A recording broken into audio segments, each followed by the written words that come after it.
affairs, and sports. We are the best. Carnival Radio, Carnival Radio, Carnival Radio. We are the best. Carnival Radio, enjoyment unlimited. The #1 hit music station. This is Carnival Radio. All the hits. Enjoyment unlimited.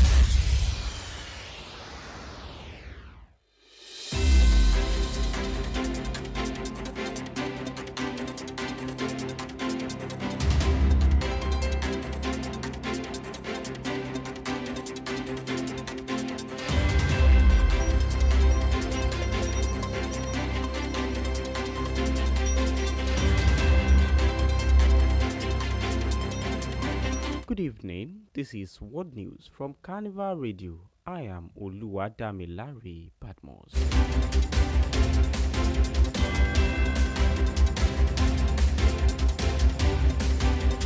To begin the news this evening, we start from Africa. A consular mission from Burkina Faso's Ministry of Foreign Affairs has issued more than 850 identity documents to Burkinabe national living in Senegal. The operation took place after October 12 to 19, 2025 in Dakar and Kedougou, according to a statement from the Embassy of Burkina Faso in Dakar. According to the embassy, the initiative aimed to bring administrative services closer to Burkinabe citizens abroad and to facilitate their access to official documents. The operation was carried out with professionalism and efficiency. The release added. Burkina Faso ambassador to Senegal, Seydou Maïga, welcomed the strong participation of the Burkinabe community and commended the consular team for its dedication. He noted that the initiative is part of the Burkinabe government's broader efforts to strengthen consular assistance and maintain closer ties with its diaspora.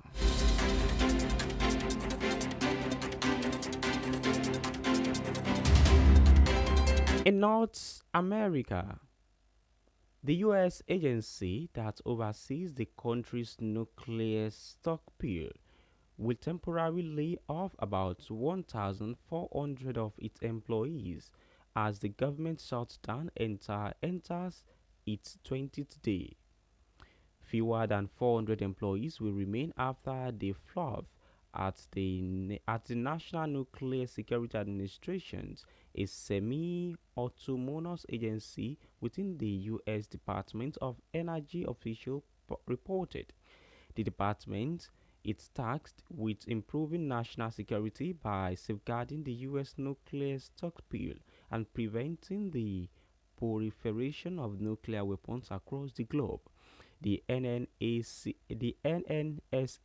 has never fluffed workers before since its establishment in 2000. Thousands of federal workers have been laid off after 3 weeks of a government shutdown, with the White House warning of further cuts if the government does not reopen.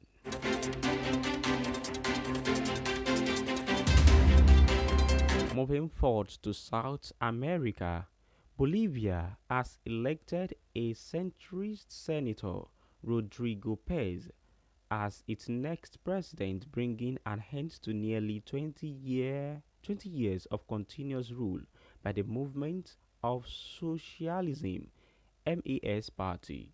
With almost all votes counted, Paz of the Christian Democratic Party defeated right-wing candidate George Tuto Carago in Saturday's runoff election with a share of 54.6%.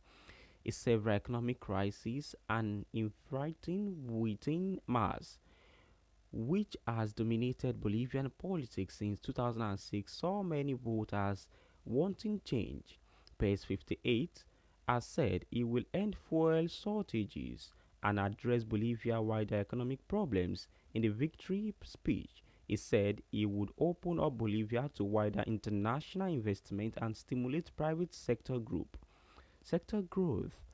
Pace went from being a surpassed frontrunner in the first round of the election in August to achieving a clear win over two.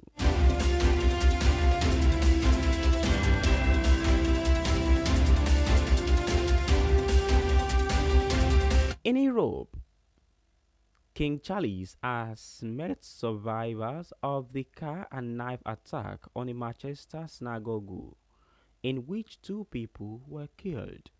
Jihad al-Semi, 35, carried out the attack at the city's 18 Park Synagogue on 2 October. The monarch expressed his sadness following the terrible incident as he met synagogue leader and members of the Jewish community, including 3 people who were injured in the attack. The king also met members of the emergency services who responded to the incident in a gathering at Greater Manchester Police Headquarters, including ambulance workers. About 150 well-wishers lined in nearby streets outside the synagogue despite the rain, hoping for a glimpse of the monarch.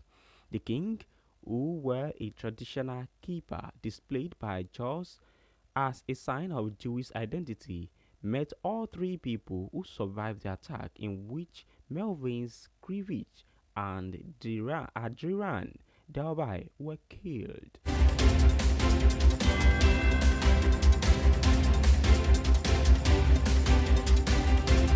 In Asia, Japan has for the first time approved over-the-counter sales of an emergency contraceptive pill.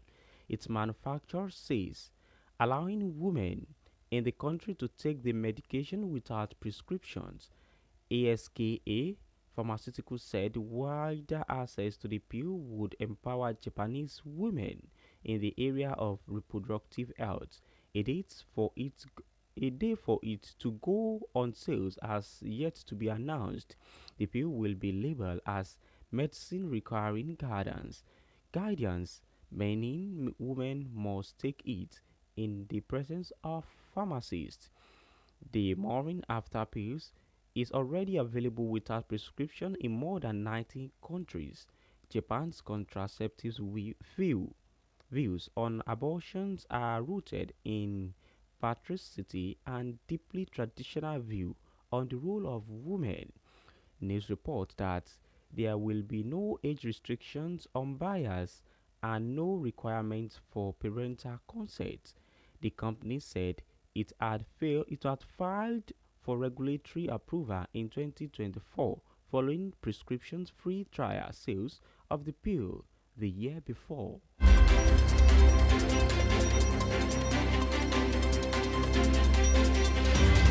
In Australia has accused a Chinese military aircraft of releasing fuels in close proximity to its patrol jets over the South China Sea. The Australian government has raised its concerns with Beijing over the unsafe and unprofessional maneuver. The Defense Department said in a statement on Monday there was no damage to Australia's P-8A aircraft and its personnel were unharmed after Sunday's encounter. A Chinese military spokesperson said the Australian jet illegally intruded into China's airspace and had to be expelled. The Australian aircraft action seriously infringed upon China's sovereignty. Senior Colonel Li Jinjian, spokesperson for the China's Southern Theater Command Air Force said, urging Canberra to immediately cease its infringing and provocative action. Australia Defence Force said it expects all countries, including China, to operate their militaries in a safe and professional manner.